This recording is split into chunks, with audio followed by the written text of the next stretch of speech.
Tôt le matin du 10 février 2021, la petite Tia fut réveillée par un bruit étrange provenant de la cuisine. Poussée par la curiosité et un mauvais pressentiment, elle descendit discrètement pour voir ce qui se passait. En entrant dans la pièce, une vision d'horreur la frappa de plein fouet. Un homme s'acharnait à dissimuler le corps sans vie de sa mère dans une valise. Malgré son jeune âge, Tia comprit immédiatement la gravité de la situation. Sa mère était morte, et elle réalisa avec effroi qu'elle pourrait bien être la prochaine cible de cet individu menaçant. Christina Rowe, née dans les années 90, avait passé son enfance à Angeles, une ville des Philippines. Sa mère, dont l'identité reste confidentielle, était philippine, tandis que son père, Marcus, était d'origine britannique. On sait peu de choses sur Christina, son enfance étant un mystère bien gardé au sein de sa famille. Cependant, on sait qu'elle avait une sœur, dont elle était très proche et qu'elle s'aimait profondément. En 2010, Christina tomba amoureuse et découvrit qu'elle était enceinte. Elle donna ensuite naissance à une fille, dont le prénom demeure secret, afin de préserver sa vie privée et sa sécurité. Cette expérience lui permit de découvrir une culture différente. Dans cette affaire, nous l'appellerons T, conformément aux exigences légales, et comme cela figure dans certains documents judiciaires. Quant au père de l'enfant, Botserebenka, il demeure une énigme. Il est cependant apparu qu'il n'a jamais participé à l'éducation de sa fille. La jeune femme a fait preuve d'un courage admirable pour surmonter cette absence. La présence de T fut un pilier dans la vie de Christina, qui embrassa son rôle maternel avec une passion et un sens aigu des responsabilités. Entre 2017 et 2018, Christina fut de plus en plus préoccupée par la pauvreté ambiante à Angeles, où les perspectives d'emploi et d'éducation se raréfiaient. À cette époque, la ville se distinguait déjà par la façon dont elle poussait ses habitants à flirter avec l'illégalité pour survivre. On la décrivait même comme un lieu où le principal défi était le nombre élevé de jeunes femmes contraintes à la prostitution. Préoccupée par cette situation et aspirant à un nouveau départ, une jeune mère prit une décision capitale. Guidée par l'espoir et forte de sa citoyenneté britannique, Christina prit son passeport et s'envola pour le Royaume-Uni avec sa fille. Malgré un risque considérable, elle fit le choix courageux de quitter ses amis et sa famille pour s'installer dans la ville de Worcester. Ses motivations étaient limpides. Elle aspirait à offrir à sa fille une éducation de qualité et des opportunités supérieures à celles qu'elle avait eues. Une fois installée au Royaume-Uni, Christina était animée d'une ambition dévorante. Bâtir un avenir meilleur pour elle et sa fille. Elle travaillait sans relâche, cumulant parfois plusieurs emplois. Au début, elle a trouvé un emploi dans un grand magasin, enchaînant ensuite d'exténuantes heures de ménage. Dotée d'une beauté singulière, Christina se distinguait particulièrement dans son rôle de modèle. Son visage exotique et sa peau ambrée captaient tous les regards sur la scène londonienne. Mais au-delà de son apparence, c'était sa douceur, son écoute et un talent inné qui la rendait véritablement spéciale. Ceux qui la côtoyaient louaient son intelligence vive et son esprit spirituel. Au fond d'elle, Christina nourrissait une ambition secrète. Devenir écrivaine et partager les profondeurs de son âme avec le monde. Ce que l'on devine de son passage, à travers quelques écrits, révèle une présence marquante. Christine dégageait une aura singulière, alliance de grâce et de virtuosité, laissant une empreinte indélébile sur ceux qui la croisaient. Elle avançait dans la vie à son propre rythme, comme une danseuse, mais avec la force d'une tempête, ne se laissant jamais abattre par l'adversité. Ses passions embrassaient un large spectre, de la cuisine à la nature, en passant par la littérature, la poésie, les arts et la philosophie. Mais au-delà de tous ses attraits personnels, son objectif premier était d'offrir à sa fille une existence épanouie, tant sur le plan matériel qu'émotionnel. Dans les récits qui ont retracé son parcours, Christine était souvent dépeinte comme une mère dévouée et attentive, tissant un lien unique avec sa fille. Une complicité profonde les unissait, si intense qu'elle évoquait davantage une relation sororale qu'un simple lien maternel. Elles habitaient une maison à 2 étages, où elles savouraient de longues promenades ensemble, partageant des moments précieux. À un moment donné, le père de Christine les rejoignit en Angleterre. Sa présence facilita leur adaptation, leur offrant un soutien émotionnel supplémentaire dans ce nouveau chapitre de leur vie. Le rythme effréné de la vie et les obligations professionnelles avaient transformé le foyer de Christine en un havre rarement visité. Pourtant, forte d'une stabilité nouvelle, elle décida de rouvrir son cœur à l'amour. Ainsi, en décembre 2019, le destin plaça sur son chemin Charles Byrne, un homme de 3 ans son cadet, rencontré grâce à une application de rencontres populaires. Les informations le concernant restaient cependant fragmentaires. On savait qu'il aimait jouer de la guitare et que sa famille portait un lourd fardeau, une longue lignée de troubles mentaux. L'écart d'âge, bien que modeste, n'a pas freiné l'éclosion de leur idylle. Charles, insensible à la présence d'une enfant, a tissé un lien émotionnel profond avec Christine. Fort de ce sentiment, ils ont franchi une étape cruciale, la rencontre en personne. Cette entrevue a confirmé leur intuition. Ils étaient faits l'un pour l'autre et ont décidé de laisser libre cours à leur amour. Au début, tout semblait être un conte de fées. Charles, avec son allure soignée et son charme indéniable, se voyait comme le gendre idéal. Cette attitude prometteuse l'avait mené jusqu'à la porte de la maison que Christina louait. Leur cohabitation, hélas, ne dura que 6 mois. Cette séparation coïncida avec le début de la crise sanitaire mondiale de 2020. La pression exercée sur la vie quotidienne, conjuguée aux difficultés d'emploi que Christina rencontrait, rendirent la situation particulièrement éprouvante.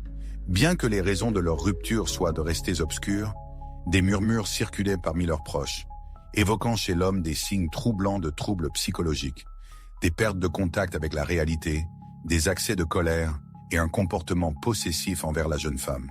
Même après la fin de leur idylle, ils continuaient d'échanger des propos typiques des couples fraîchement séparés, comme si un fil invisible les reliait encore.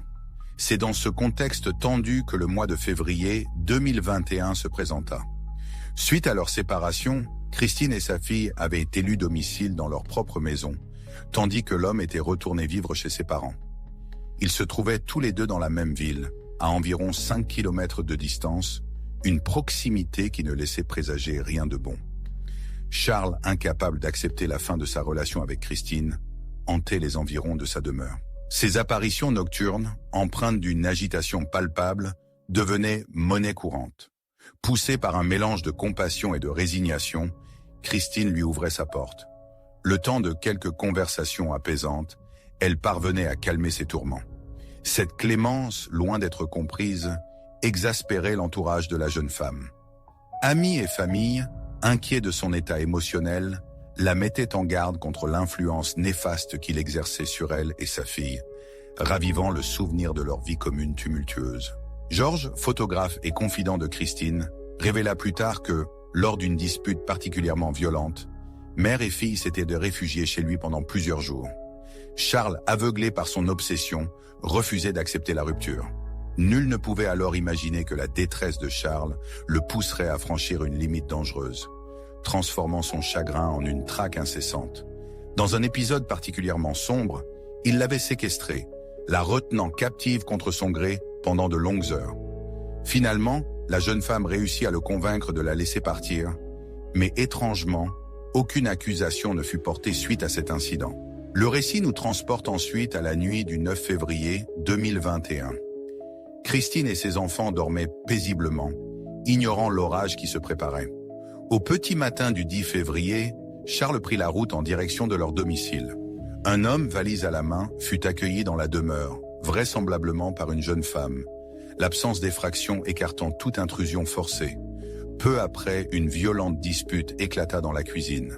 Pris d'une rage incontrôlable, l'homme, Charles, étrangla sa victime, Christina, jusqu'à ce que ses lèvres perdent leur couleur. Mais sa fureur ne s'arrêta pas là. Il s'empara d'un couteau et lui assena un coup mortel au cœur. Au milieu de ce tumulte terrifiant, une petite fille, réveillée par les cris, quitta sa chambre pour découvrir l'origine du bruit. En arrivant dans la cuisine, elle fut témoin d'une scène d'horreur. Charles s'efforçait de faire entrer le corps de sa mère dans une valise. Au plus profond de son innocence, la fillette saisit l'irréparable. Sa mère n'était plus, et cet homme en était la cause. Pris de panique, démasqué, l'homme agrippa la gorge de l'enfant. Un murmure contrit s'échappa de ses lèvres, tandis qu'il serrait un regret fin. Théa sombra dans l'obscurité, privé d'air. Charles, aveuglé, la frappa à plusieurs reprises contre le sol froid. La croyant anéantie, il souleva son corps inerte et la déposa délicatement dans la baignoire à l'étage. Puis il redescendit vers la cuisine, laissant derrière lui un silence funèbre. Soudain, T reprit conscience. Dotée d'un courage et d'une intelligence exceptionnelle, elle choisit l'immobilité. L'enfant, attentive, perçut des bruits qui laissaient deviner qu'un homme s'affairait. Quelques instants plus tard, elle entendit son départ. Plus tôt ce matin-là, des cris et des bruits de coups avaient alerté le voisinage, suivis d'un silence inquiétant. Malgré cet événement singulier, personne n'avait jugé bon d'alerter les autorités. L'homme finit par quitter la maison. Une voisine aperçut alors ce qu'il transportait, un étui qui lui sembla être celui d'une guitare. Mais la réalité était bien plus sombre. Il s'agissait de la valise avec laquelle il était entré, celle-là même qui contenait le corps de Christina. La blessure profonde qu'il lui avait infligée avait provoqué une effusion de sang considérable. Le sang coulait à flots de la valise, trahissant son macabre secret. Mais rien ne semblait pouvoir arrêter cet homme. Charles déposa délicatement la valise dans la voiture, celle que sa mère utilisait au quotidien. Un dernier regard vers la maison familiale, celle qu'il partageait encore avec ses parents, puis il démarra. De retour, il s'empara de quelques briques, les ajoutant une à une dans la valise. Chaque brique, un poids supplémentaire, une assurance que son plan se déroulerait sans accroc. Il fallait alourdir le fardeau, s'assurer qu'il disparaisse à jamais dans les profondeurs. Charles quitta le foyer familial, direction le pont enjambant la rivière Severn. La nuit l'attendait, et avec elle, l'accomplissement de son dessein. Dans ce lieu pittoresque, un homme prit la décision funeste de se défaire du corps de Christina. Sa première tentative fut de projeter la valise par-dessus la rambarde. L'échec cuisant, faute de force suffisante, il la traîna sous le pont et la précipita dans les eaux tumultueuses de la rivière. Il retourna ensuite à la demeure de Christina. Quelle ne fut pas sa stupeur de la découvrir non pas parmi les ombres de la salle de bain, mais paisiblement endormie dans sa chambre. La peur le saisit, une peur panique d'être découvert. Dans son esprit, il visualisait déjà quelqu'un témoin de l'agression, accourant au secours de la fillette. Persuadé que cette personne pouvait se trouver à l'intérieur, il prit la fuite, se réfugiant dans la maison de ses parents. Plus tard dans la matinée, Dak Walker, promeneur de chiens, signala à la police la présence d'une traînée de sang et de marques de glissade sur le pont. Pendant ce temps, la petite T, avec une force insoupçonnée, parvint à se relever et à saisir le téléphone portable de sa mère pour appeler les secours. Quelques minutes à peine s'étaient écoulées lorsqu'une assistance médicale et la police arrivèrent sur les lieux. En approchant de la propriété, ils furent immédiatement frappés par une multitude de taches éparpillées sur le terrain. Un simple coup d'œil suffit à leur expérience pour les identifier. Des traces de sang, sinistres et éloquentes. Pénétrant dans la maison, les agents de police mirent T en sécurité, tandis que les ambulanciers la transportèrent d'urgence à l'hôpital pour y recevoir les soins nécessaires. Simultanément, d'autres policiers entreprirent de sonner aux portes du voisinage, espérant recueillir des témoignages et des observations qui pourraient éclairer les circonstances troubles de cette affaire. Les villageois murmurèrent des récits d'étranges sonorités, perçus à l'aube, des bruits qui glaçaient le sang. Les officiers, le cœur lourd d'appréhension, se lancèrent à la recherche de la jeune mère, son sort demeurant un mystère angoissant. L'espoir ténu de la retrouver saine et sauve les animait, tout comme la détermination farouche de traquer celui qui l'avait agressée. La tâche s'avéra étonnamment aisée, car une femme nommée T leur offrit des informations cruciales, permettant d'identifier le suspect. Un homme du nom de Charles fut appréhendé au domicile de ses parents et conduit pour être interrogé, initialement au sujet de la tentative d'assassinat sur la personne de T. Ce qui était certain pour la police, à ce moment précis, était une unique vérité. Le 10 février, une intense activité policière se déployait à travers la ville. 5 véhicules de police, accompagnés de 2 fourgons de la médecine légale, une équipe de pompiers et des vedettes rapides convergeaient vers le pont, théâtre de recherche acharné. Ce même jour, les médias relayaient l'ouverture d'une enquête policière. La presse rapportait une opération d'envergure, concentrée sur 3 lieux distincts de la ville, avec un objectif commun. Retrouver le corps de Christine. Après des heures de recherches angoissantes, les autorités ont finalement découvert, au cœur de la nuit, un corps sans vie dissimulé dans une valise. La victime, une jeune femme dont l'identité restait à confirmer. L'enquête a rapidement progressé. Le jour même, un homme a été appréhendé et placé en garde à vue. Il a spontanément révélé aux enquêteurs qu'il suivait un traitement antipsychotique, mais qu'il avait omis de prendre sa médication la veille. Cependant, l'expertise psychiatrique n'a pu corroborer cette affirmation. Les médecins ont jugé l'individu apte à être interrogé par les forces de l'ordre. Le jeudi 11 février 2021, la police a officiellement annoncé aux médias la macabre découverte. Bien que l'identification formelle n'ait pas encore été effectuée, les enquêteurs étaient quasi certains qu'il s'agissait de Christina Rowe. Sa famille avait déjà été informée de la terrible nouvelle.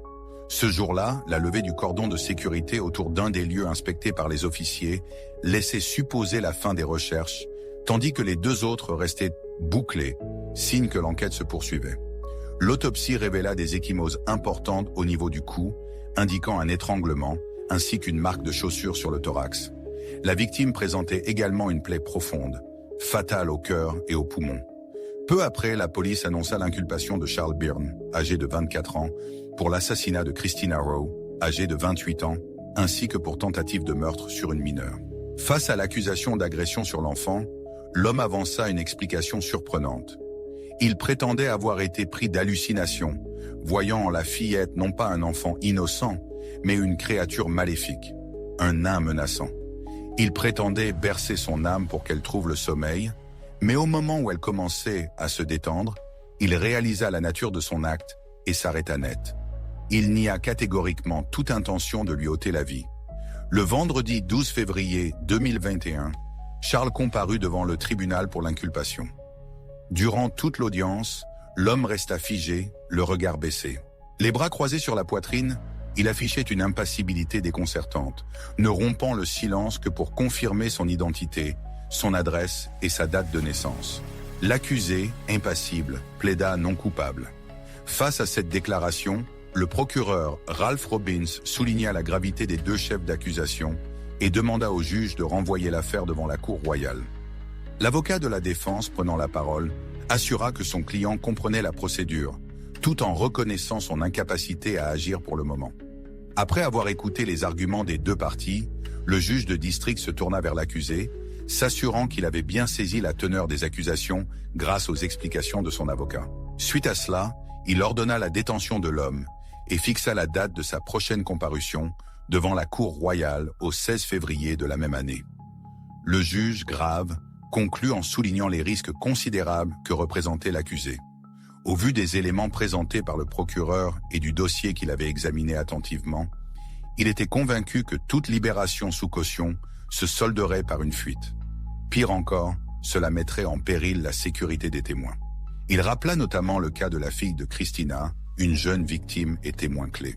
La fillette avait clairement exprimé sa peur, affirmant que l'accusé la connaissait bien et qu'il pourrait l'intimider, voire pire, pour l'empêcher de témoigner contre lui. Pendant ce temps, l'enquête policière se poursuivait, s'efforçant de rassembler patiemment les pièces manquantes du puzzle. Les rouages de la justice continuaient de tourner, avec le juge et les experts médicaux œuvrant de concert. Finalement, le procès s'ouvrit devant la cour royale. Le premier rebondissement survint le 1er juin 2021, lorsque l'accusé plaida non coupable du meurtre de Christina, avouant cependant l'homicide involontaire en raison d'une responsabilité diminuée. Lors d'une audience ultérieure, en décembre 2021, il reconnut sa culpabilité pour tentative de meurtre sur Itia, tout en insistant sur le fait qu'il était mentalement perturbé au moment des faits. La défense présenta un rapport médical corroborant ces dires. Dans une tentative de minimiser les charges, il fut avancé que l'intention d'ôter la vie à la jeune fille n'avait été qu'une impulsion fugitive, née au moment où elle était entrée inopinément dans la cuisine. La défense a plaidé que les troubles mentaux de leurs clients, notamment un délire paranoïaque et des troubles de la pensée, étaient à l'origine de ces actes. Cependant, l'accusation a rétorqué que, malgré ses problèmes psychiques, l'accusé était parfaitement conscient de l'illégalité de ses actions au moment des faits. Ainsi, sa maladie mentale n'exonérait en rien sa responsabilité ou sa culpabilité dans l'agression de Christine. Le tribunal a appris que Charles avait déclaré à la police avoir pété les plombs. Il a expliqué que ses troubles de la pensée l'avaient conduit à percevoir Christine comme un prédateur sexuel, se faisant passer pour une femme, dans le but de nuire à T. S'arc-boutant sur une logique qui lui était propre, il prétendait avoir agressé Christine dans le but de secourir une jeune fille. Cependant, l'accusation n'eut aucun mal à démontrer l'inanité de ses justifications. Quelques instants seulement après avoir pris la vie de Christine, il étranglait T, la serrant jusqu'à l'inconscience. Le procureur, perplexe, s'interrogea sur la nature de cette aide. Et l'on rappela que, après s'être débarrassé du corps de Christine, l'individu était retourné à la maison, dépourvu de la pelle avec laquelle il aurait dû, selon ses dires, enterrer T. Après avoir constaté que la fillette avait repris conscience, il s'est enfui. La défense a plaidé que leur client avait épargné la vie de l'enfant. En retournant dans la maison, il s'était dit qu'il préférait la prison plutôt que de la voir subir le même sort que sa mère. Après avoir entendu toutes les parties, le juge s'est adressé directement à l'accusé. Il lui a exposé que son agression avait conduit l'enfant à se réveiller aux cris déchirants de sa mère et à dévaler l'escalier. Il a déclaré ne pas croire à la version selon laquelle il serait venu chez Christina pour sauver Tia et s'est dit convaincu qu'il avait l'intention de les éliminer toutes les deux. Le juge qualifie Roval prestuplénié d'atroce et d'extrêmement grave, soulignant la dangerosité manifeste de Charles. Le vendredi 25 mars 2022, au tribunal royal, Charles Byrne, âgé de 25 ans, a été condamné à la réclusion à perpétuité avec possibilité de libération conditionnelle après 16 ans pour avoir ôté la vie à Christina, son ancienne compagne de 28 ans. Il a également été condamné à 13 ans et 6 mois pour tentative d'agression, peine qu'il purgera simultanément à la première. Lors de l'énoncé du jugement, le juge a ordonné que, dans un premier temps, il soit détenu dans un hôpital psychiatrique de haute sécurité, le temps de recevoir les soins nécessaires.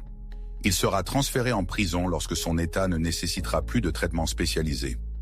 Au moment du verdict, le père de Christina, dévasté, a partagé avec le tribunal l'immense douleur que la perte de sa fille lui avait infligée, un impact profond dont il peine encore à se remettre.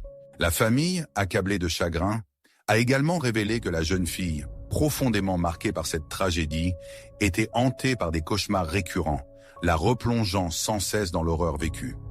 Ils ont confié qu'elle vivait dans une peur constante, craignant que quelqu'un ne lui fasse à nouveau du mal. Ce traumatisme a conduit à un diagnostic de troubles de stress post-traumatique, nécessitant un suivi psychologique constant. Bien sûr, voici une proposition.